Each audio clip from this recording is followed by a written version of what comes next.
प्रधानमंत्री मोदी और अमेरिकी राष्ट्रपति डोनाल्ड ट्रंप की फोन पर बातचीत। दोनों नेताओं के बीच करीब 35 मिनट तक कई विषयों पर बातचीत हुई। पीएम मोदी और राष्ट्रपति ट्रंप के बीच ऑपरेशन सिंदूर पर बात हुई। पीएम ने स्पष्ट तौर पर कहा कि सीजफायर को लेकर अमेरिका से कभी कोई बातचीत नहीं हुई है, पाकिस्तान के आग्रह पर सीजफायर हुआ है। ट्रंप को पीएम मोदी की दो टूक कहा कि कश्मीर पर भारत ने कभी किसी देश की मध्यस्थता स्वीकार नहीं किया और न ही आगे करेगा। आतंकवाद के खिलाफ ऑपरेशन सिंदूर अभी जारी है। मोदी और ट्रंप के बीच ईरान इजरायल युद्ध को लेकर भी हुई चर्चा। रूस और यूक्रेन युद्ध पर डिस्कशन। ट्रंप का पीएम मोदी से G7 के बाद अमेरिका आने का आग्रह। मोदी ने पूर्व निर्धारित कार्यक्रम का हवाला देते हुए असमर्थता जताई। प्रधानमंत्री मोदी ने ट्रंप को क्वाड की अगली बैठक के लिए भारत आने का न्योता दिया। ट्रंप ने मोदी का निमंत्रण स्वीकारा। बोले, मैं भारत आने को उत्सुक हूं। कनाडा में G7 शिखर सम्मेलन में पीएम मोदी ने आतंकवाद का मुद्दा उठाया। बोले कि आतंकवाद का समर्थन करने वाले देशों को पुरस्कृत किया जाता है। आतंकवाद पर दोहरे मापदंड की कोई जगह नहीं। पीएम मोदी बोले, आतंकवाद मानवता का दुश्मन है। वैश्विक शांति और समृद्धि के लिए हमारे विचार और नीतियां स्पष्ट हों। पीएम मोदी बोले, ग्लोबल साउथ के देश अनिश्चितता और संघर्षों के सबसे अधिक पीड़ित हैं। उनकी प्राथमिकताओं और चिंताओं को विश्व मंच पर लाना हमारी जिम्मेदारी। G7 शिखर सम्मेलन में कनाडा के पीएम मार्क कार्नी से मिले पीएम मोदी। दोनों नेताओं के बीच द्विपक्षीय बैठक हुई। पीएम मोदी ने बैठक के दौरान मार्क कार्नी का आभार जताया। कहा कि आपने G7 में भारत को आमंत्रित किया है। इस 10 साल बाद मुझे फिर से कनाडा आकर लोगों के साथ जुड़ने का अवसर मिला है। भारत और कनाडा के राजनयिकों की बहाली को तैयार। कनाडा के प्रधानमंत्री से पीएम मोदी की मुलाकात में बनी सहमति। कनाडा के पीएम मार्क कार्नी का बड़ा बयान। आतंकवाद के खिलाफ दोनों देश मिलकर काम करेंगे। दोनों देशों के पीएम फिर जल्द मुलाकात करेंगे।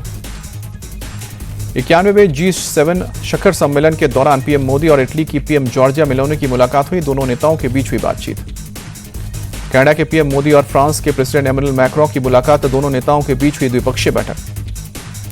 पीएम मोदी ने जर्मनी के चांसलर फ्रेडरिक मर्स के साथ की बैठक। दक्षिण कोरिया के राष्ट्रपति ली जे म्यांग से भी मुलाकात। पीएम मोदी ने ऑस्ट्रेलिया के पीएम एंथनी एल्बनीज से भी मुलाकात की। दोनों देशों के बीच द्विपक्षीय बैठक हुई। कनाडा में पीएम मोदी और जापान के पीएम शिगेरू इशिबा के बीच भी द्विपक्षीय बातचीत। बैठक को लेकर पीएम मोदी ने सोशल मीडिया पर दी जानकारी। लिखा, भारत और जापान द्विपक्षीय संबंधों को और गहरा करने के लिए प्रतिबद्ध हैं। ईरान के खिलाफ बड़ा एक्शन ले सकता है अमेरिका। फार्दो में न्यूक्लियर प्लांट पर कर सकता है अटैक। न्यूक्लियर साइट पर बंकर बस्टर बम गिरा सकता है अमेरिका। 80 से 100 फीट नीचे है ईरान के फार्दो का न्यूक्लियर प्लांट। ट्रंप ने ईरान को दी सीधी धमकी। कहा कि बिना शर्त सरेंडर करो, हमें पता है सुप्रीम लीडर कहां छिपे हैं। सोशल मीडिया प्लेटफॉर्म पर बोले ट्रंप, ईरान के आसमान पर अब पूरी तरह से हमारा कंट्रोल है। अमेरिकी राष्ट्रपति डोनाल्ड ट्रंप ने इजरायली पीएम नेतन्याहू से फोन पर बात की। ईरान इजरायल युद्ध को लेकर हुई बातचीत। ईरान के पूर्व राजा के बेटे प्रिंस राजा पहलवी का बयान। कहा कि ईरान की सत्ता बदलने का समय आ गया है। ये युद्ध ईरान के लोगों का नहीं बल्कि खुमैनी का है। इजरायल ईरान के बीच भीषण जंग जारी। इजरायली हमले में ईरान के अब तक 585 लोगों की मौत, 1326 लोग घायल। इजरायली सेना का दावा। एयरफोर्स ने ईरान के 12 मिसाइल स्टोरेज और लॉन्च पैड को तबाह किया। आईडीएफ ने हमले का वीडियो जारी किया। ईरान के मिसाइल दागने के बाद तेल अवीव में एयर डिफेंस सिस्टम एक्टिव हुए, मिसाइलों को नाकाम किया। ईरान में युद्ध के चलते मास कैजुअलिटी का खतरा बढ़ा। डॉक्टर्स और मेडिकल स्टाफ की छुट्टी रद्द। सभी को फौरन ड्यूटी ज्वाइन करने के लिए निर्देश। मैसेजिंग ऐप व्हाट्सएप को लेकर ईरान का एक्शन। लोगों से अपने मोबाइल से व्हाट्सएप हटाने की बात कही। व्हाट्सएप पर जानकारी लीक करने का आरोप लगाया। ईरान के सरकारी चैनल ने लोगों से व्हाट्सएप हटाने की अपील की। ईरान में करोड़ों लोग व्हाट्सएप का इस्तेमाल करते हैं। जातीय जनगणना को लेकर मोदी सरकार की नीयत साफ नहीं। कांग्रेस नेता सचिन पायलट ने साधा निशाना। जातीय जनगणना पर सवाल उठाने वालों पर भड़की बीजेपी। कहा कि 2027 में होने वाली जनगणना पर झूठ फैला रही है कांग्रेस। कांग्रेस को जातीय जनगणना से आपत्ति क्यों है? बीजेपी सांसद प्रवीण खंडेलवाल का अटैक। ओबीसी लिस्टिंग के मामले में कलकत्ता हाईकोर्ट से बंगाल सरकार को झटका। सरकार की अधिसूचना पर अंतरिम रोक। एमपी में मोहन यादव कैबिनेट में बड़ा फैसला। 9 साल बाद प्रमोशन नीति को मिली मंजूरी। एससी के लिए 16%, एसटी के लिए 20% आरक्षण। गोरखपुर दौरे पर सीएम योगी आदित्यनाथ। गोरखनाथ मंदिर में लगाया जनता दरबार। एक एक करके लोगों की समस्याएं भी सुनी। गोवा के सीएम प्रमोद सावंत पणजी में क्रांति दिवस समारोह में हुए शामिल। सरकार के गृह विभाग ने किया कार्यक्रम का आयोजन। एसपी ईस्ट खासी हिल्स में विवेक संयम ने कहा कि दोनों हथियारों को गुवाहाटी में एक ही दुकान से खरीदा गया था। हरियाणवी मॉडल मर्डर केस में बॉयफ्रेंड गिरफ्तार। सुनील ने चाकू गोद कर की थी शीतल की हत्या। 14 जून को वारदात को अंजाम दिया। विशाल नाम के लड़के से शादी करना चाहती थी शीतल। खुद शादीशुदा होने के बावजूद शीतल के नए रिश्ते से नाराज था बॉयफ्रेंड सुनील। यूपी के आगरा में दर्दनाक सड़क हादसा, तेज रफ्तार पिकअप वैन अनियंत्रित होकर पलटी, 4 की मौत, 1 घायल। बुलंदशहर में भीषण सड़क हादसा, तेज रफ्तार कार अनियंत्रित होकर पुलिया से टकराई, टक्कर के बाद कार में लगी आग, हादसे में कार सवार 5 की मौत, 1 महिला गंभीर रूप से घायल। लखनऊ में पुलिस और बदमाशों के बीच एनकाउंटर, पुलिस ने एक बदमाश को गिरफ्तार किया।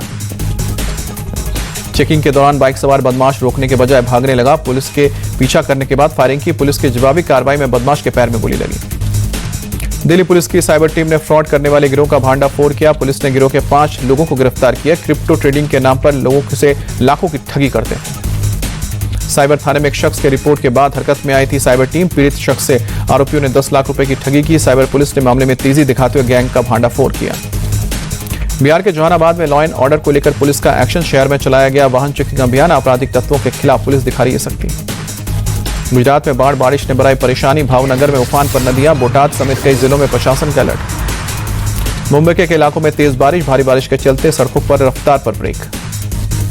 दिल्ली एनसीआर में मौसम विभाग ने बारिश का येलो अलर्ट जारी किया, अगले 2 दिनों तक तेज आंधी और बारिश की संभावना। पेड़ गिरने से बिजली के पोल उखड़ने की भी आशंका जताई जा रही है, लोगों को सावधानी बरतने की सलाह। देश के कई राज्यों में मौसम विभाग ने बारिश का अलर्ट जारी किया, राजस्थान, ओडिशा, बिहार और में बारिश की संभावना। केरल, तमिलनाडु, कर्नाटक में भी तेज बारिश की चेतावनी। और भीषण उमस के बाद वाराणसी में हुई तेज बारिश, चिलचिलाती गर्मी से लोगों को राहत मिली। जयपुर में तेज बारिश बनी मुसीबत, सड़क पर पानी भरने से कई गाड़ियां फंसी। झारखंड में पहुंचा मानसून, आज 19 जून को भारी बारिश के अनुमान।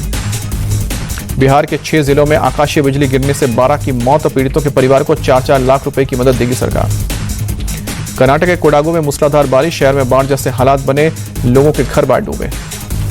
ओडिशा के गोपालपुर में बीच के गैंगरेप के मामले पर 10 लोग गिरफ्तार, आरोपियों में 4 नाबालिग, मामले की जांच कर रही है पुलिस।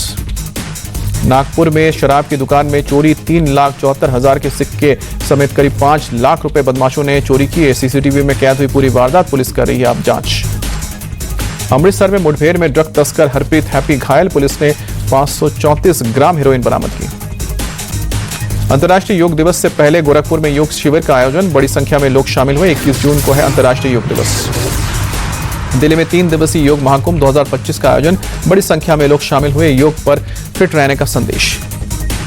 जम्मू कश्मीर के पहलगाम में आतंकी हमले के बाद दोबारा खोले गए हैं पर्यटन स्थल। पहलगाम में भारी संख्या में पहुंचे टूरिस्ट, स्थानीय लोगों का जोरदार स्वागत। हिमाचल प्रदेश के शिमला में भारी संख्या में पहुंच रहे टूरिस्ट, शहर में पहुंच रही है गाड़ियों के लिए ट्रैफिक पुलिस, करनी पड़ रही है मशक्कत। एसबीआई ने एफडी की ब्याज दरों में की कटौती, अब 1 साल के फिक्स डिपॉजिट पर मिलेगा 6.25% ब्याज। मई में भी एसबीआई ने 0.20% की कटौती की थी। मुकेश अंबानी को एशियन पेंट के शेयरों में 9,000 करोड़ रुपए का मुनाफा हुआ। मुकेश अंबानी ने 2008 में कंपनी में खरीदे थे 500 शेयर। बजाज ऑटो ने इलेक्ट्रिक स्कूटर बजाज चेतक 3001 किया लॉन्च। कंपनी ने स्कूटर की शुरुआती कीमत रखी 99,990 रुपए।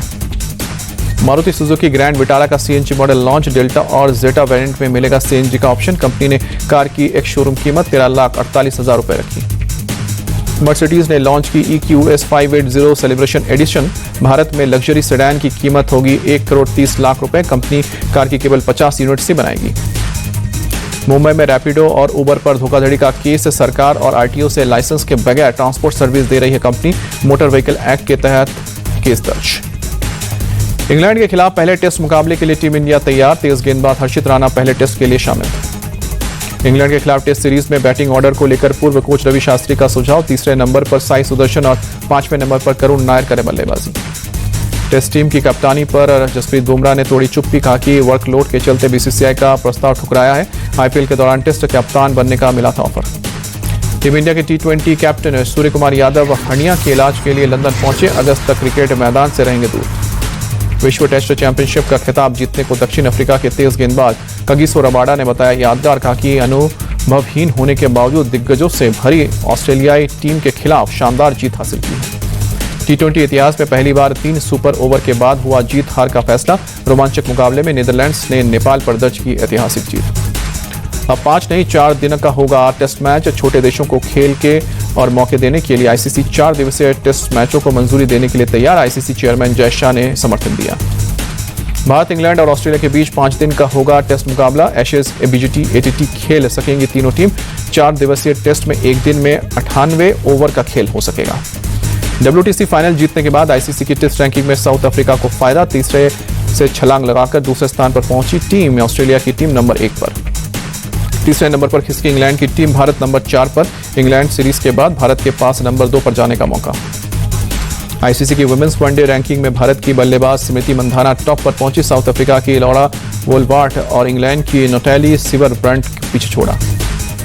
भारतीय स्पिनर दीप्ति शर्मा का जलवा बरकरार, बॉलर्स और वनडे रैंकिंग में चौथे नंबर पर काबिज। न्यूजीलैंड वुमेन्स टीम की कैप्टन सोफी डिवाइन ने संन्यास का ऐलान किया। वनडे वर्ल्ड कप में आखिरी बार खेलेंगी। T20 और फ्रेंचाइजी क्रिकेट खेलती नजर आएंगी। वैभव सूर्यवंशी की बल्लेबाजी पर जोश बट्टर की भविष्यवाणी, बोले वैभव के बल्ले में शानदार स्विंग, युवराज सिंह और ब्रायन लारा के पास था ऐसा टैलेंट। कुलदीप यादव ने सोशल मीडिया से डिलीट की अपनी मंगेतर की फोटो। 4 जून को हुई थी सगाई। क्रिकेटर नीतीश राणा के घर गूंजी किलकारी, पत्नी सांची मारवा ने जुड़वा बच्चों को दिया जन्म। सोशल मीडिया पर दोनों ने शेयर की पोस्ट, एक नई खिलाड़ियों को दी बधाई। आर्यन सबलेंका ने कोका गॉफ से मांगी माफी। फ्रेंच ओपन में हार के बाद की थी विवादित टिप्पणी। कोको गॉफ के प्रदर्शन को दरकिनार कर अपनी गलतियों को ठहराया था हार के लिए जिम्मेदार। अक्टूबर में शुरू होगी भारतीय तीरंदाजी लीग। इसकी लीग को भारत का मुख्य कोच नियुक्त करने के लिए खेल मंत्रालय ने मंजूरी दी। FIH हॉकी प्रो लीग में भारत का निराशाजनक अभियान जारी। भारतीय महिला टीम की हुई लगातार तीसरी हार। विश्व रैंकिंग में दूसरे स्थान पर काबिज अर्जेंटीना ने 4-1 से हराया।